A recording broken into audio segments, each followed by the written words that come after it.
여러분, 한 아이가 건강하고 올바르게 성장하는데 가장 원초적인 욕구가 무엇인지 아십니까?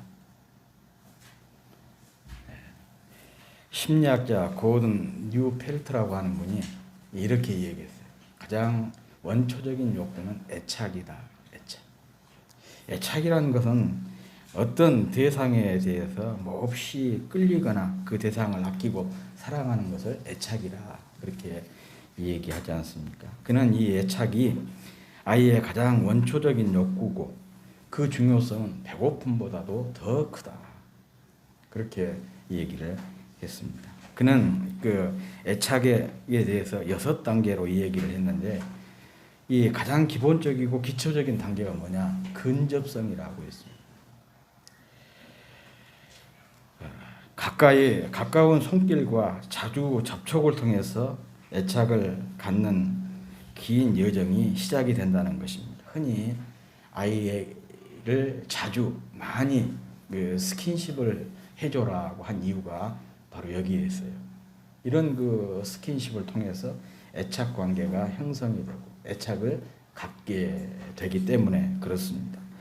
그런데 반대로 이 안정된 애착을 갖지 못하게 되면 어떻게 되냐? 부적절하고 과도한 불안과 공포심을 느끼게 된다는 거예요. 그러니까 이것을 심리적으로 분리 불안 장애라 그렇게 이야기하잖아요. 애착 관계가 안정되게 형성되지 못하면 심리적으로 늘 불안하고 또 공포를 느끼고 그러다 보니까 정서적인 올바른 성장이 이루어질 수 없다. 그런 얘기죠. 신앙생활도 마찬가지예요. 우리를 구원해 주신 우리 구주이신 예수 그리스도에 대해서 또 우리 경건생활의 중요한 지표가 되고 있는 말씀, 기도, 찬양, 예배 또 주님의 몸인 교회 또 그 몸의 지체인 성도들과에 대한 애착을 어떻게 갖느냐, 얼마나 애착을 갖느냐에 따라서 우리의 신앙의 질이 결정이 되는 것입니다. 그런데 이런 이 영적인 애착이 어디서 오냐? 같은 의미죠. 바로 주님을 얼마나 많이, 얼마나 자주 생각하고 또 얼마나 그 주님을 바라보고 주님을 찬양하고 그 주님께 부르짖고 또 그 주님을 의지하느냐 거기에 달려 있어요. 또 그 주님의 말씀인 이 성경 말씀을 얼마나 사랑하고 또 얼마나 많이 읽고 듣고 또 쓰기도 하고 그걸 연구하고 묵상하느냐. 또 예배라든지 어떤 경건 생활이 많이 있지 않습니까? 방금 전사님 설교에 나온 것처럼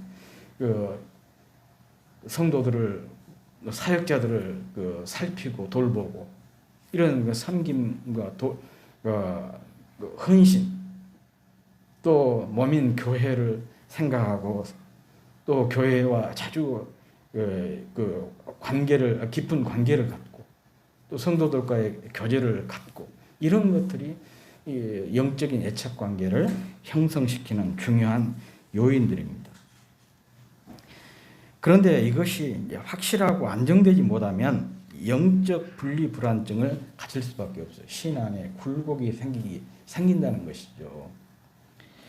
그래서 지금까지 제가 세상과 거리를 두고 주님과의 거리를 좁히는 것에 대해서 말씀을 쭉 드렸던 것입니다. 오늘 본문은 예배의 자리에 있었지만은 이 근접성에 실패한 한 청년 얘기입니다. 그의 이름은 드로아 출신의 유두고라고 하는 사람이에요. 사도행전을 보면 사도 바울이 3번에 거쳐서 전도 여행을 한 내용이 기록이 되어 있죠. 그런데 오늘 본문의 사건은 바울이 3번째 전도 여행 중에 일어났던 사건입니다.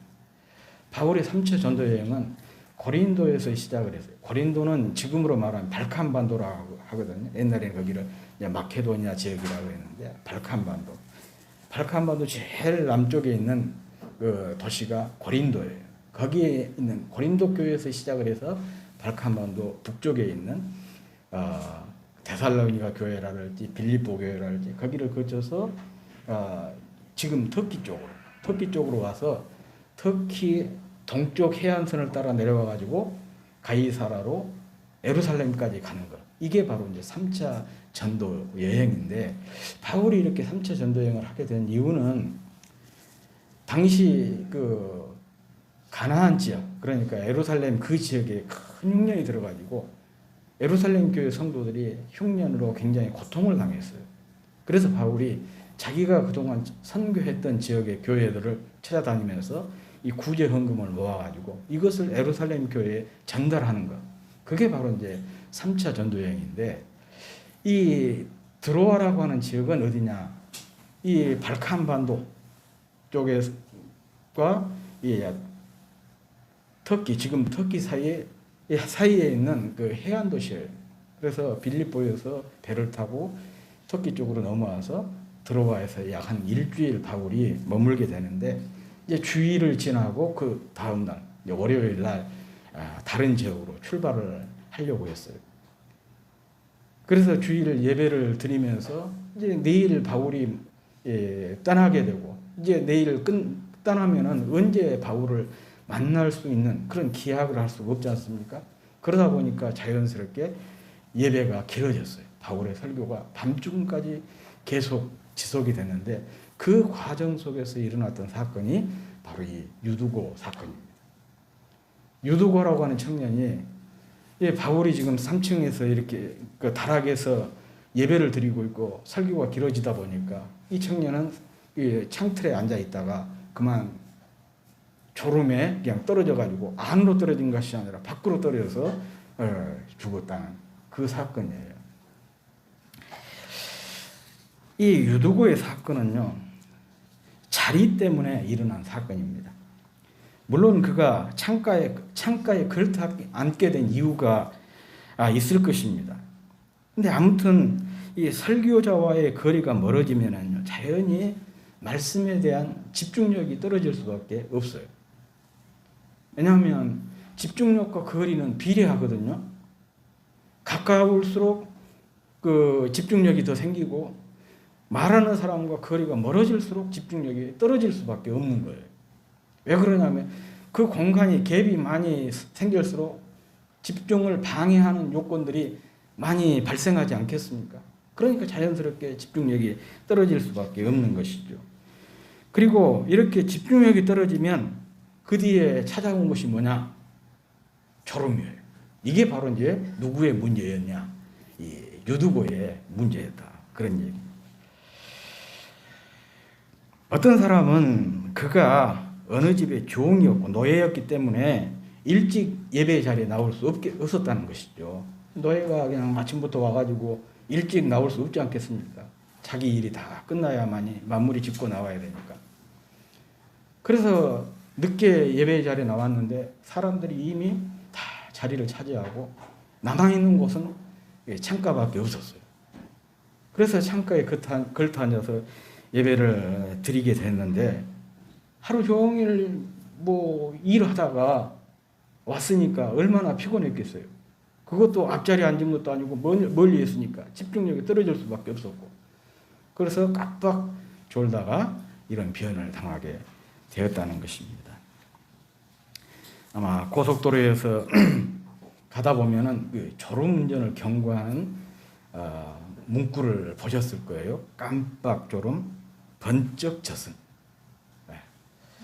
참 이 글을 볼 때마다 공감이 되고 또 경각심을 갖게 되었습니다. 사실 단 몇 초 사이에 돌이킬 수 없는 상황을 만들어버린 것이 뭐냐? 졸음이에요. 순간 졸음으로 유두고는 3층에서 떨어졌습니다. 이 떨어졌다 말이 단순히 물체가 딱 떨어진 그런 의미가 아니에요. 끝장났다 그런 뜻입니다. 정말 그런 뜻이에요. 그러니까 3층에서 떨어져가지고 즉사했다는 그런 표현. 그런데 참 다행스러운 것은 능력의 사람 바울이 그곳에 있어서 그가 다시 살아나는 기적을 경험하게 되었습니다. 그러나 여러분은 그 착각을 해서는 안 됩니다. 여러분이 제 설교 듣다가 졸아서 어떤 일이 당해도 나는 여러분들을 책임질 수가 없어요. 왜냐, 나는 바울이 아니니까. 그런데 이제 저는 이제 착각은 할 겁니다. 아, 이 사람들이 지금 나를 바울처럼 생각해 주는가 보다. 그러니까 이렇게 내 설교를 들으면서도 졸고. 그런데 여기서 우리가 생각할 것이 있습니다. 이 사건이 하나님의 말씀을 듣는 자리, 예배의 자리에서 일어났다는 거예요. 다른 것도 아닌 하나님의 말씀을 듣고 예배를 드리는 그 자리에서 엄청나게 큰 사건 아닙니까? 사망 사건이 일어난 거 아니겠어요? 여기에는 두 가지 중요한 의미가 있습니다. 하나는 예배의 자리, 하나님의 말씀을 듣는 자리에 나오는 것도 중요하지만은 더 중요한 것은 어떤 태도와 마음가짐을 가지고 예배에 참여하고 말씀을 듣느냐가 더 중요하다는 것이죠. 잘못된 마음가짐과 태도를 가지고 예배를 드리고 말씀을 드리면 불행한 결과를 초래할 수 있다는 거예요. 오늘 본문뿐만 아니라 성경에 보면 몇 곳에 이런 사례가 나와요. 창세기 4장을 보면 최초의 살인사건이 나오지 않습니까? 그 살인사건이 최초의 사람 아담의 가정에서 일어났어요. 형이 동생을 죽인 사건입니다. 참 끔찍한 일이죠. 그런데 그 일이 언제 일어났느냐? 예배 후에 일어났어요. 하나님의 말씀을 들은 후에 그 끔찍한 살인사건이 일어났다는 거예요. 이것은 무엇을 의미합니까? 예배를 드리는 자의 자세와 마음가짐이 얼마나 중요한가를 잘 보여주는 그런 말씀이죠. 또 하나의 사건을 얘기하자면 레위기 10장에 또 나와요. 이 아론이라고 하는 대제사장에게는 4명의 아들이 있었는데 그 첫째와 둘째 아들이 이 성소에 불을 가지고 들어갔다가 하나님이 원치 않은 불을 들여서 불태움을 받아가지고 즉사한 사건이 나오고 있어요. 그들도 제사장이었고 예배를 집례하는 과정 속에서 이런 변을 당하게 된 것이죠.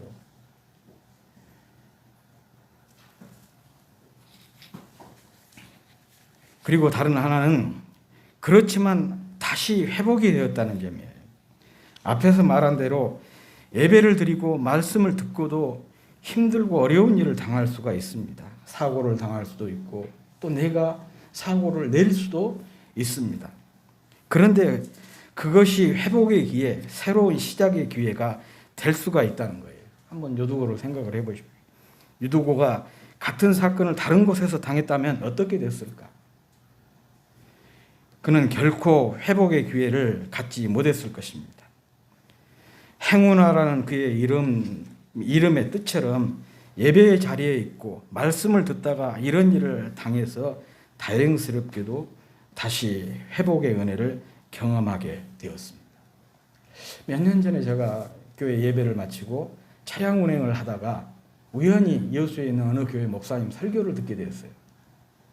그 설교 중에 제가 굉장히 감동적인 이야기를 들었습니다.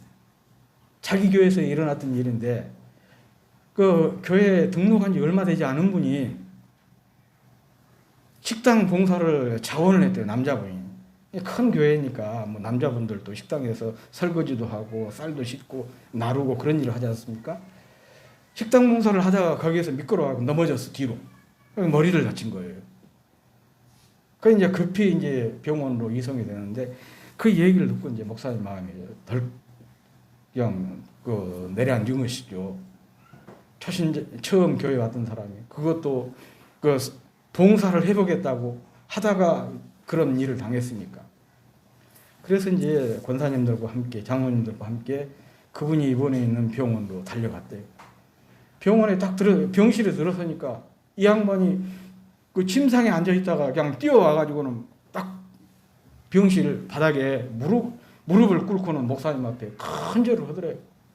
감사합니다. 그러면서 아이고 무슨 일이냐고 막 일어나라고 해서 이분이 그런 얘기를 하더라는 것이죠. 교회가 저를 살려줬습니다. 하나님이 저를 살려주셨습니다. 내가 이렇게 섬겼기 때문에 이런 복을 제가 받은 것 같습니다. 그러더라는 거예요. 이게 무슨 얘기냐. 자초지종을 들었더니 이렇게 다쳤잖아요. 가서 이제 CT를, MRI를 찍었을 거 아니에요. 머리 부분을.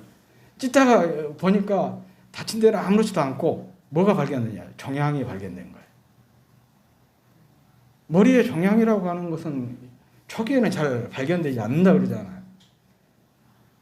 그런데 넘어졌기 때문에 가서 MRI를 찍게 되었고 그러는 과정에서 자기 머리에 있는 이 종양을 발견을 했어요. 그래서 이분이 너무 감격스러워하면서 감사하고 내가 이렇게 교회에서 봉사를 했기 때문에 하나님께서 내게 이런 복을 주셨노라. 그렇게 막 감사를 하더라는 거예요. 참 저 그 얘기를 듣고 은혜를 받았습니다. 그래서 졸더라도 교회에서 졸고 예배 중에 졸고 말씀을 듣는 중에 조는 것도 복이다. 제가 그런 생각을 해봤습니다. 사실 그래서 저는 그동안 여러분이 그냥 예배에 참여하는 것, 예배 자리에 있는 것, 말씀을 듣는 것에 초점을 두었어요. 지각을 한다거나 예배에 집중을 못하거나 또 어느 자리에 앉거나 크게 저는 신경 쓰지를 않았습니다. 그저 예배 자리에 나오는 것 거기에만 초점을 맞췄습니다. 그러나 앞으로는 조금 예배의 자세에 대해서 마음가짐에 대해서도 조금 얘기를 해야 되겠다 그런 생각을 갖습니다. 왜냐하면 기왕 예배를 드리면서 주님의 은혜를 경험하는 예배를 드려야 되지 않겠습니까? 말씀을 들으면서 기왕이면 그 쏟아지는 주님의 복을 경험할 수 있는 그런 기회가 되어야 되지 않겠어요? 그러기 위해서 중요한 것이 뭐냐? 자세예요. 마음가짐이에요. 내가 어떤 마음가짐과 어떤 태도를 가지고 말씀을 듣느냐. 그게 참 중요해요. 그래서 그 마음가짐과 태도에 가장 중요한 것이 예배 시간에 일찍 나온 거예요. 좀 일찍 나오시면 좋겠어요.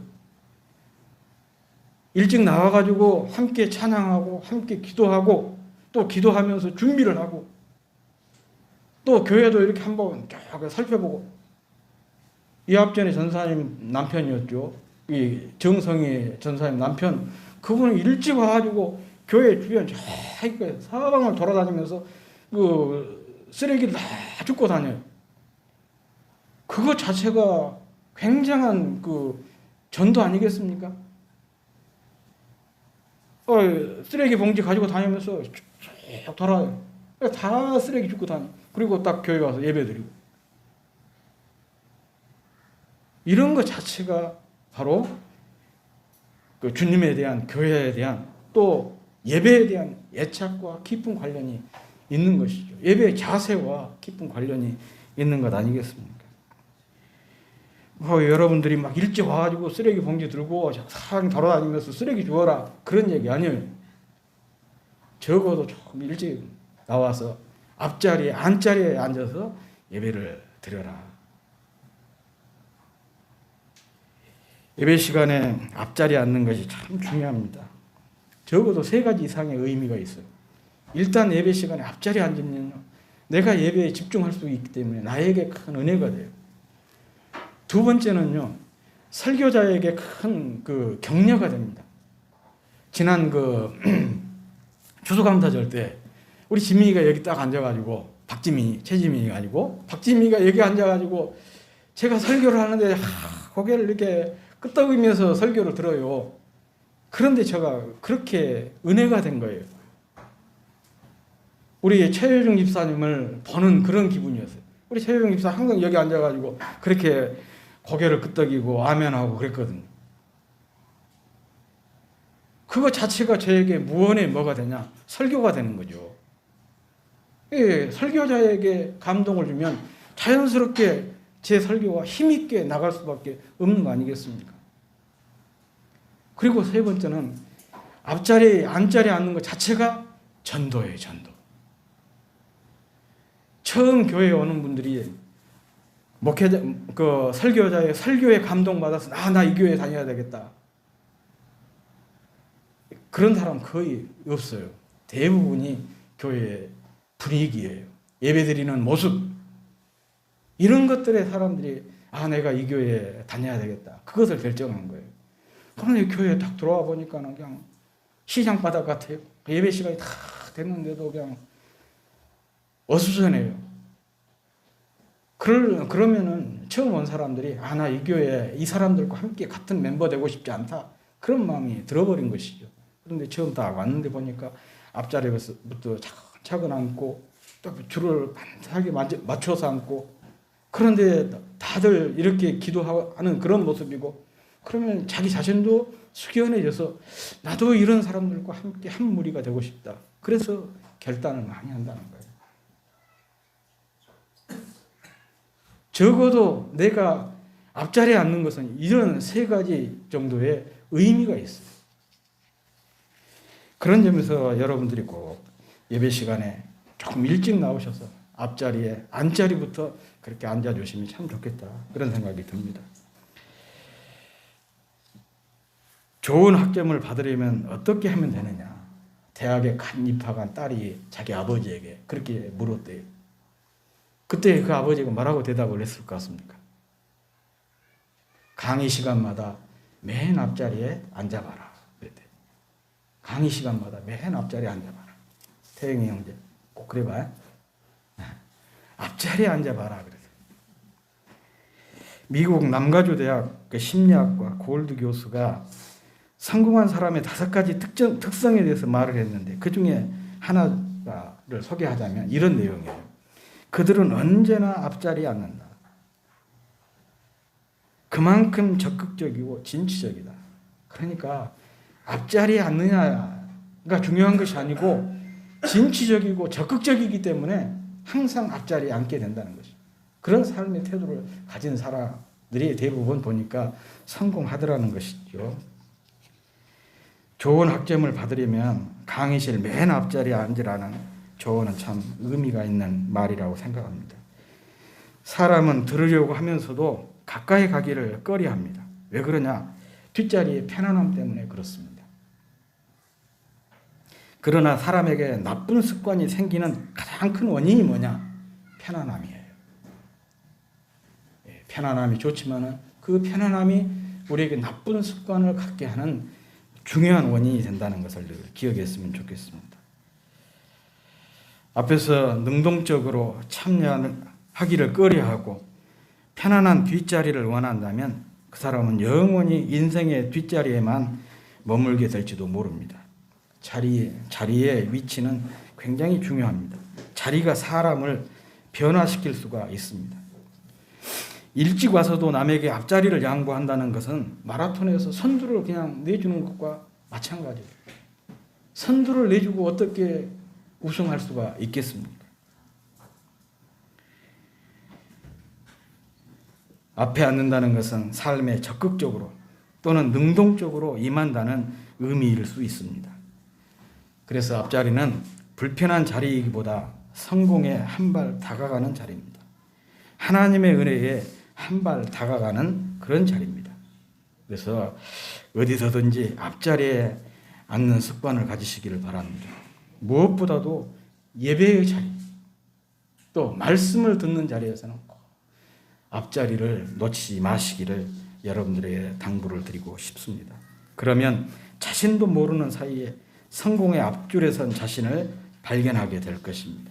특히 천국 시민의 앞줄, 은혜의 앞줄에 선 자신을 발견하게 될 것입니다. 바로 이 앞자리 습관이 주님에 대한 애착, 말씀에 대한 애착, 은혜에 대한 애착을 낳습니다. 예배에 대한 애착을 낳고 교회와 지체에 대한 애착을 낳습니다. 그래서 우리를 성공 인생, 은혜 인생으로 빠르게 다가가게 만들 것입니다. 정말 앞자리를 사모하고 앞자리를 사수하는 여러분이 되시기를 다시 한번 주의 이름으로 축복합니다.